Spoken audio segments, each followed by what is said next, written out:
2024, 25 மற்றும் 25, 26 2538 அரசு பணி நியமனத்தில் நடைபெற்ற ஊழல் மற்றும் முறைகேடுகள் தொடர்பானதாக சிபிஐ அதிகாரிகள் கூறுகிறார்கள்.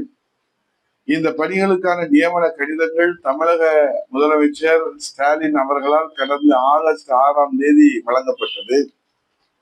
அதாவது 2538 பேரில் 150 பேர் பணியின் தன்மை குறித்து தலா ரூபாய் 25 லட்சம் முதல் 35 லட்சம் வரை கொடுத்து அரசு வேலை பெற்றுள்ளது தெரிய வந்துள்ளதற்கான ஆதாரங்கள் சிக்கியிருக்கிறது.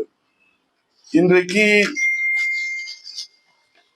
நகராட்சி நிர்வாகத்துறையில் அண்ணா பல்கலைக்கழகத்தில் நடத்தப்பட்ட இந்த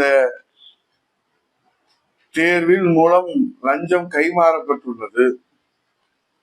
இதில் தொடர்புடையவர்கள், சந்தேகப்படுபவர்களின் பெயர்கள் அடங்கிய ஆவணங்கள், இதற்கு மூளையாக செயல்பட்டவர்களின் விவரங்கள், புகைப்படங்கள், பண பரிவர்த்தனைகள் போன்ற அனைத்து ஆதாரங்களையும் 232 பக்க கடிதத்துடன் இதிலே சிபிஐ அதிகாரிகள் டிஜிபி அவர்களுக்கு கடிதத்திலே இணைத்து அனுப்பியிருக்கிறார்கள். லஞ்சமாக பெறப்பட்ட பணம் ஹவாலா நெட்வொர்க்குகளை பயன்படுத்தி மாற்றப்பட்டுள்ளது.